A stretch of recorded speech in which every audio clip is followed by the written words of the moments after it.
Hello दोस्तों, स्वागत है आपका हमारे YouTube channel infinite study with Atul में। आज हम लोग समवायता यानी आइसोमेरिज्म के बारे में अध्ययन करने वाले हैं कि समवायता क्या होता है तथा समवायता कितने वर्गों में विभाजित किया गया है, उसके बारे में आज हम लोग अध्ययन करने वाले हैं। तो आइए दोस्तों, हम लोग स्टार्ट करते हैं।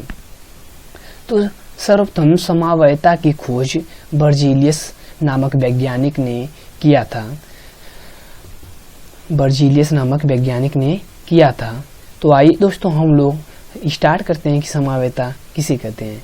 ऐसे कार्बनिक यौगिक जिसकी दो या दो से अधिक संरचना प्राप्त हो और अणु सूत्र समान हो। यहाँ पे कहने का तात्पर्य यह है कि ऐसे ऑर्गेनिक कंपाउंड जिनकी दो या दो से अधिक संरचना प्राप्त हो तथा उनका अणु समान हो और तथा उनके गुण एक दूसरे से बिल्कुल भिन्न हो। इस घटना को समवायता के नाम से जाना जाता है। तो आइए दोस्तों, हम लोग एग्जाम्पल समझते हैं। एग्जाम्पल समझ लेंगे तो ये समवायता क्या होता है इसे हम समझ जाएंगे। तो यहाँ पे देखिए CH3 single bond, CH2 single bond, CH2 single bond, CH3, ये एक प्रकार का कार्बनिक यौगिक है और इसका हम संरचना बनाते हैं तो CH3 single bond CH single bond CH3 single bond CH3 तो प्राप्त होता है। तो अर्थात कहने का तात्पर्य हमारा यह है कि इनकी दो या दो से अधिक संरचना तो प्राप्त हो रही है तथा इनका अणु समान होना चाहिए और इनके गुण एक दूसरे से भिन्न होना चाहिए। तो आइए इसमें हम पढ़ते हैं कि इसमें एक कार्बन, दो कार्बन, तीन कार्बन और चार कार्बन है। इसमें टोटल कार्बन की संख्या कितनी है? टोटल कार्बन की संख्या यहाँ पे 4 है। तो आइए दोस्तों, हम इसमें देखते हैं कि कार्बन की संख्या कितनी है। इसमें एक कार्बन, दो कार्बन, तीन कार्बन, एक चार कार्बन, टोटल इसमें भी 4 कार्बन है। और इसमें हाइड्रोजन की संख्या कितनी है? 3 है। 3 इसमें 2, 3 2 5, ये 2 7, 3 10। हाइड्रोजन की संख्या इसमें भी 10 है। हाइड्रोजन की संख्या भी इसमें 10 है। और इसमें देखते हैं कितना है? 3 1 4, 3 7, 3 10। इसमें भी हाइड्रोजन की संख्या 10 है। अर्थात कहने का तात्पर्य हमारा यह है कि यहाँ पे देखिए इनका तो अणु समान है, दोनों में अणु समान है तथा संरचना यहाँ पे अणु देखिए समान है तथा संरचना सिर्फ यहाँ पे भिन्न है। यहाँ पे चेन कार्बन CH3 जुड़ गया है। यहाँ पे देखिए CH3 यहाँ पे CH2 पे जुड़ा था, यहाँ पे CH पे जुड़ गया। तो अर्थात कहने का तात्पर्य हमारा है कि उसमें तो कार्बन तथा हाइड्रोजन की संख्या दोनों में समान है। तो इसे ही हम समवायता कहते हैं, इसे ही हम आइसोमेरिज्म कहते हैं। तो आइए दोस्तों, हम लोग स्टार्ट करते हैं दूसरे एग्जाम्पल को। यहाँ पे देखिए CH3 CH2OH है। यहाँ पे देख लीजिए, यहाँ पे एक कार्बन, दो कार्बन, तीन कार्बन, इसमें 3 कार्बन है टोटल। और इसमें देखते हैं कितने कार्बन? एक कार्बन, दो कार्बन, 3 कार्बन, इसमें भी 3 कार्बन है, देख लीजिए। और इसमें हाइड्रोजन की संख्या कितना है? 3 हाइड्रोजन, 3 2 5, 2 7, 1 8 हाइड्रोजन है इसमें। और इसमें हाइड्रोजन कितना है? 3 1 4, 3 7, 1 8, इसमें भी 8 हाइड्रोजन है। अर्थात कहने का तात्पर्य हमारा यही है कि जितना इस कार्बन में अणु जितना इस यौगिक में अणु रहेंगे उतना ही अणु हम दूसरे यौगिक में भी रहेंगे, वही अणु रहेंगे। जैसे यहाँ पे CH3 है, यहाँ पे 3 कार्बन है तथा 3 हाइड्रोजन है, तो उसमें भी 3 हाइड्रोजन होंगे, 3 कार्बन होंगे, 3 हाइड्रोजन होंगे। तो इसी को ही हम लोग समवायता के नाम से जाना जाता है। क्योंकि यहाँ पे सिर्फ देखिए, यहाँ पे इनका तो अणु समान है, इनका भी अणु समान है, लेकिन यहाँ पे फर्क सिर्फ इतना है कि फंक्शनल ग्रुप OH है, यहाँ पे सेकेंड वाले कार्बन पे जुड़ गया है और इसमें OH समूह फर्स्ट वाले कार्बन पे जुड़ गया है। अर्थात कहने का तात्पर्य हमारा यही है कि जब दो या दो से अधिक संरचना प्राप्त हो, ऐसे ऑर्गेनिक कंपाउंड जब दो या दो से अधिक संरचना प्राप्त हो और अणु समान हो, इनका तो अणु समान है और दो या दो से अधिक संरचना भी प्राप्त हो रही है तथा उनका गुण सिर्फ एक दूसरे से भिन्न हो। इनका देखिए यहाँ पे गुण भिन्न है। तो इसी घटना को ही हम लोग समवायता के नाम से जाना जाता है। तो आइए दोस्तों हम लोग समवायता के प्रकार पढ़ते हैं, टाइप्स ऑफ आइसोमेरिज्म में। ये समवायता के प्रकार को मुख्य रूप से दो भागों में विभक्त किया गया है। फर्स्ट संरचनात्मक समवायता और दूसरा त्रिविमीय समवायता।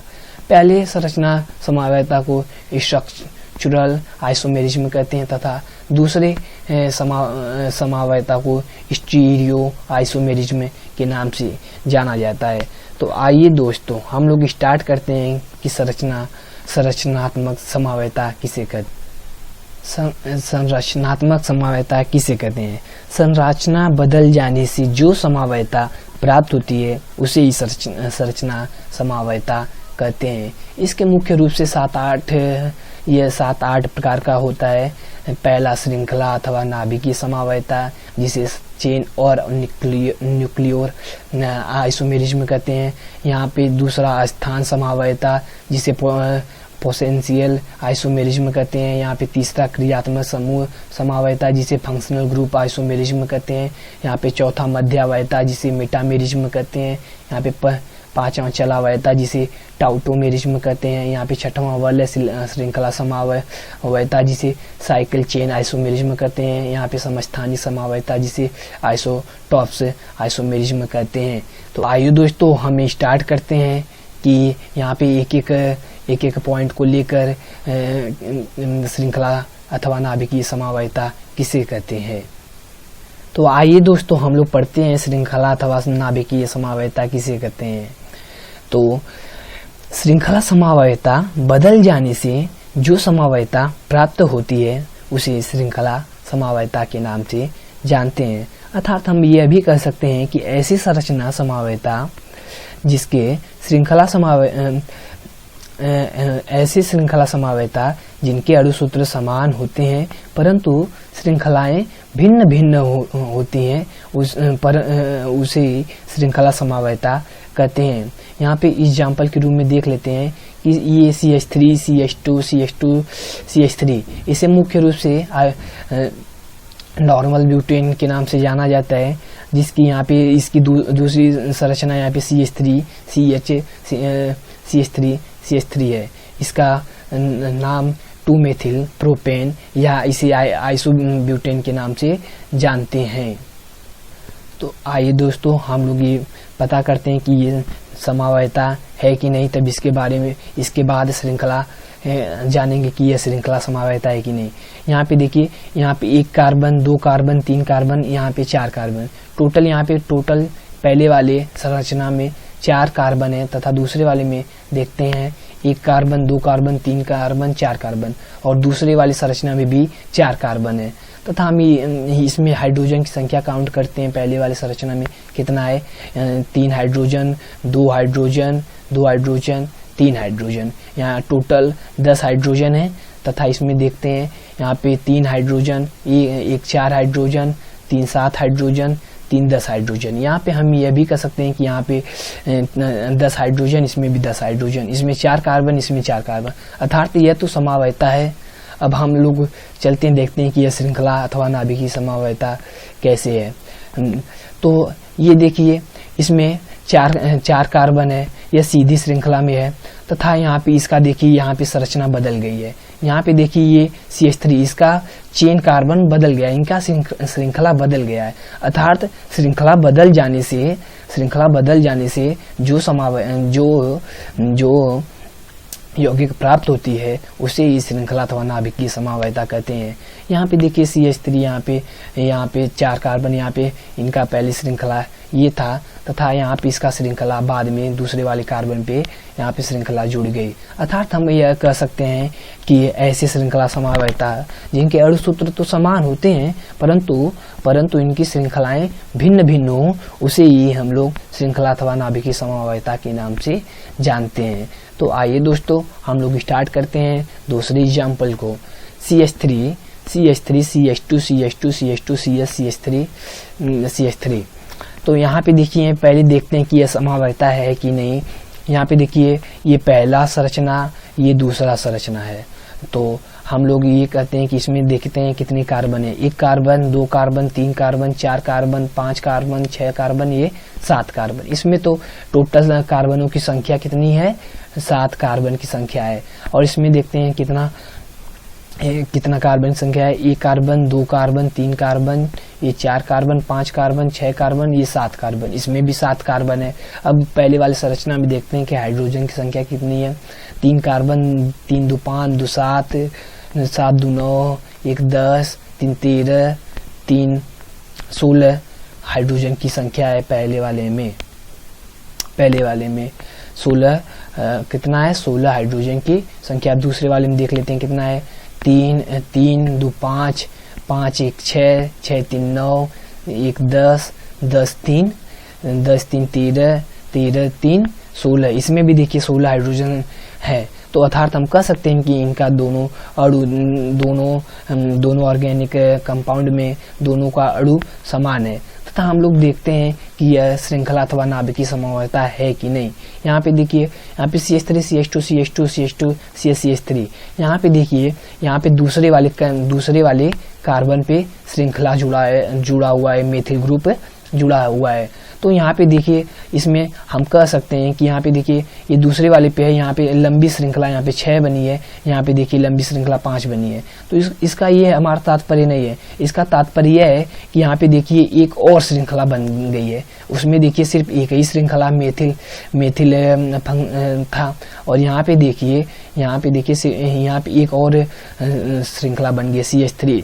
तो अर्थात हम कह सकते हैं कि जिनकी श्रृंखला समवायता बदल जाने से जो यौगिक प्राप्त होता है उसी श्रृंखला अथवा नाभिकीय समवायता के नाम से जानते हैं। तो यहाँ पे देखिए, यहाँ पे पहले वाले का IUPAC nomenclature 2 methyl hexane है, तथा दूसरे वाले का IUPAC नेम क्लेचर 2,3 डाइमेथिल है। तो अर्थात हम यह भी एक प्रकार से कह सकते हैं कि ऐसे पहले वाले संरचना का IUPAC नेम अलग होगा तथा दूसरे वाले का IUPAC नेम क्लेचर अलग होगा। आइए दोस्तों, अब लोग हम स्टार्ट करते हैं कि स्थान समवायता किसे कहते हैं। स्थान समवायता, इसमें मुख्य रूप से यह डबल बॉन्ड, ट्रिपल बॉन्ड तथा एल्किल ग्रुप में या फंक्शनल ग्रुप को स्थिति बदल जाने से जो समवायता प्राप्त होती है उसे ही स्थान समवायता के नाम से हम लोग जानते हैं। इसमें चिन्ह नहीं बदलता, सिर्फ सिंगल बॉन्ड, ट्रिपल बॉन्ड या एल्किल ग्रुप है उसका स्थान बदल जाता है। तो इसी को ही हम लोग स्थान समवायता के नाम से जानते हैं। तो आइए दोस्तों, हम लोग स्टार्ट करते हैं एग्जाम्पल कि यहाँ पे देखिए CH3 single bond, CH double bond, CH single bond, CH2 single bond, CH2 single bond, CH3। यहाँ पे देखिए 1 carbon, 2 carbon, 3 carbon, 4 carbon, 5 carbon, 6 carbon. यहाँ पे कार्बन की संख्या कितनी है टोटल? कार्बन की संख्या टोटल 6 है तथा हाइड्रोजन की संख्या काउंट करते हैं 3 4 1 5 2 7 2 9 3 12। हाइड्रोजन की संख्या यहाँ पे 12 है। हाइड्रोजन की संख्या यहाँ पे 12 है। हम तथा दूसरे वाली संरचना में हम देखते हैं यहाँ पे कितने कार्बन है। 1 carbon, 2 carbon, 3 carbon, 4 carbon, 5 carbon, 6 carbon. इसमें भी कार्बन की संख्या कितनी है? कार्बन की संख्या 6 है। और हाइड्रोजन की संख्या कितनी है? 3 2 5 1 6 1 7 7 2 9 3 12। इसमें भी हाइड्रोजन की संख्या कितनी है? 12। अर्थात हम कह सकते हैं कि यह स्थान समवायता को प्रदर्शित कर रहा है। तथा देखते हैं कि यह स्थान समवायता कैसे है। तो यहाँ पे देख लीजिए, यहाँ पे डबल बॉन्ड इसका दूसरे वाले कार्बन पे था, इसका डबल बॉन्ड दूसरे वाले कार्बन पे था। और दूसरे वाले संरचना में देखते हैं कि यहाँ पे डबल बॉन्ड तीसरे वाले कार्बन पे पहुंच गया है। अर्थात कहने का तात्पर्य हमारा यही है कि सिंगल बॉन्ड या ट्रिपल बॉन्ड या फंक्शनल ग्रुप का स्थिति बदल जाने से जो समवायता प्राप्त होती है उसे ही स्थान समवायता के नाम से जानते हैं। तो यहाँ पे देखिए, यहाँ पे जो डबल बॉन्ड है वो पहले दूसरे वाले कार्बन पे था, बाद में उसकी दूसरी संरचना में देखते हैं तो इसकी डबल बॉन्ड तीसरे वाले कार्बन पे आ गया है। तो इसी को ही हम लोग स्थान समवायता के नाम से जानते हैं। तो आइए दोस्तों हम लोग दूसरा एग्जाम्पल को देखते हैं। यहाँ पे देखिए यहाँ पे एक कार्बन, दो कार्बन, तीन कार्बन, इसमें कार्बन की संख्या 3 है। इसमें भी देखते हैं एक कार्बन, दो कार्बन, तीन कार्बन, कार्बन की संख्या 3 है। और यहाँ पे हाइड्रोजन की संख्या देखते हैं तो 3 हाइड्रोजन, 3 2 5 2 7 1 8 हाइड्रोजन है। इसमें भी देखिए 3 1 4 3 7 1 8 हाइड्रोजन है। अर्थात तो यह तो समवायता है। अब देखते हैं कि यह स्थान समवायता है कि नहीं। यहाँ पे देखिए समवायता है तो यह समवायता ये तो है। अब देखते हैं कि स्थान समवायता है कि नहीं। यहाँ पे देखिए ये पहले वाले कार्बन पे यहाँ पे देखिए फंक्शनल ग्रुप OH यानी अल्कोहल यहाँ पे जुड़ा हुआ है। तो यहाँ पे दूसरे वाले संरचना में देखते हैं कि यह फंक्शनल ग्रुप OH यहाँ पे दूसरे वाले कार्बन पे जुड़ गया है। इसमें तो पहले वाले पे जुड़ा था OH, यहाँ पे दूसरे वाले कार्बन पे OH जुड़ गया है। अर्थात हमारा कहने का तात्पर्य यही था कि डबल बॉन्ड या ट्रिपल बॉन्ड या फंक्शनल ग्रुप के बदल जाने से जो समवायता प्राप्त होता है उसे ही स्थान समवायता के नाम से जानते हैं। यहाँ पे देखिए फंक्शनल ग्रुप दूसरे कार्बन पे है, यहाँ पे पहले कार्बन पे है तो इसका स्थान बदल गया है, तो इसी को ही स्थान समवायता के नाम से जानते हैं। तो आ जाइए दोस्तों हम एग्जाम्पल 3 को स्टार्ट करते हैं। यहाँ पे देखिए यहाँ पे एक कार्बन, दो कार्बन, तीन कार्बन, चार कार्बन है। यहाँ पे एक कार्बन, दो कार्बन, तीन कार्बन, चार कार्बन है। यहाँ पे हाइड्रोजन की संख्या भी देख लेते हैं 3 2 5 1 6 3 9। यहाँ पे 3 2 5 2 7 2 9। यहाँ पे हाइड्रोजन की संख्या भी समान है, अर्थात यह समवायता है। आइए दोस्तों हम लोग देख लेते हैं कि यह स्थान समवायता है कि नहीं।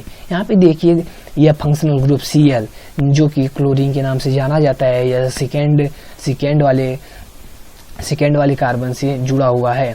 अर्थात ये यहाँ पे देख लीजिए यहाँ पे क्लोरीन पहले वाले कार्बन से जुड़ा हुआ है। अर्थात इसकी संरचना बदल रही है, यह इसका स्थान बदल रहा है। ये दूसरे वाले कार्बन पे पहले क्लोरीन था, अब पहले वाले कार्बन पे क्लोरीन हो गया है। अर्थात इसकी संरचना बदल रही है, यह स्थान समवायता है। अब आइए दोस्तों हम लोग एग्जाम्पल को आगे बढ़ाते हुए अगले एग्जाम्पल पर पहुँचते हैं। यहाँ पे देख लीजिए CH3 single bond CH2 single bond O single bond CH2 single bond CH3 है। यहाँ पे दूसरा वाला संरचना CH3 single bond O single bond CH2 single bond CH2 single bond CH3 है। यहाँ पे देख लीजिए पहले ये O, यहाँ पे देख लीजिए ये O पहले यहाँ पे पहले कार्बन और पहले कार्बन के यहाँ पे बीच में था। अब यहाँ पे देख लीजिए ये पहले कार्बन के बीच में है, लेकिन इसकी स्थान बदल गया है। इसका स्थान पहले यहाँ पे था और इसका अब स्थान यहाँ पे ये पहले वाले कार्बन के बाद हो गया है। अर्थात इसका स्थान बदल रहा है, तो इसी को ही हम स्थान समवायता के नाम से जानते हैं। यहाँ पे देख लीजिए CH3 single bond C double bond O single bond CH2 single bond CH2 single bond CH3। ये तो पहला संरचना तथा ये दूसरी संरचना CH3 single bond CH2 single bond C double bond O single bond CH2 single bond CH3 है, ये दूसरी संरचना है। अर्थात यहाँ पे देखिए पहले ये ऑक्सीजन ग्रुप तीसरे वाले पे, ये दूसरे वाले पे जुड़ा था और ये बाद में तीसरे वाले कार्बन पे जुड़ा है। अर्थात इसकी स्थिति स्थान बदल रहा है, तो इसको ही हम स्थान समवायता के नाम से जानते हैं। तो आइए दोस्तों हम लोग एक ट्रिक को याद करने वाले हैं कि किसी भी समवायता का, किसी भी यौगिक का हमें यह पता कर सकते हैं कि इसका कितना संरचना सूत्र बनेगा। एक ही कार्बनिक यौगिक का अनेक संरचना सूत्र बना सकते हैं। तो ये पता ये कैसे चलेगा कि इसका कितना संरचना सूत्र बनेगा। दोस्तों यह ट्रिक कोई नहीं बताएगा, सिवाय यह trick infinite study with Atul में मिलेगा। तो यहाँ पे दोस्तों हम लोग यहाँ पे देखते हैं कि यह ट्रिक क्या है। यदि 2 के पावर n माइनस 2 इसमें n इक्वल टू कार्बन की संख्या है। यहाँ पे कार्बन इस वाले मान लीजिए ये उदाहरण लेते हैं कि इसमें कार्बन की संख्या 6 है, तो यहाँ पे कार्बन की संख्या 6 लगा देंगे, यानी 2 के पावर 6 माइनस 2 2 के पावर 6 माइनस 2 यह इसका संरचना सूत्र बन जाएगा। ऐसे इसके सूत्र द्वारा पता चल जाएगा कि इसमें कितनी संरचना प्राप्त हो रही है। तो दोस्तों यहाँ पे n इक्वल टू कार्बन की संख्या, यदि उस सूत्र में जितना कार्बन रहेगा वहाँ पे कार्बन की संख्या यहाँ पे रख देंगे तो ऐसे पता चल जाएगा कि इसमें कितने समावयता हैं। तो ये कुल समावयता का सूत्र है। और यहाँ पे यदि आपको पूछ देगा कि 1 डिग्री समावयता कितने यहाँ पे प्राप्त होंगे तो आप लोग मुख्य रूप से ये दूसरा सूत्र लगाएंगे 2 के पावर n माइनस 2/2। यहाँ पे जहाँ n भी यहाँ पे कार्बन की संख्या है तो इस फार्मूला के द्वारा आपको यह पता चल जाएगा कि 1 डिग्री समावयता कितना है, तथा इस वाले फार्मूले से पता चलेगा कि 2 के पावर n माइनस 2 से पता चलेगा कि इसमें कितना समावयता सूत्र बनेंगे। तो यहीं पे दोस्तों आज का वीडियो यहीं पे समाप्त होता है। इस वीडियो को लाइक, कमेंट, शेयर तथा सब्सक्राइब कीजिए तथा अपने दोस्तों के बीच में ज़्यादा से ज़्यादा शेयर कीजिए। धन्यवाद।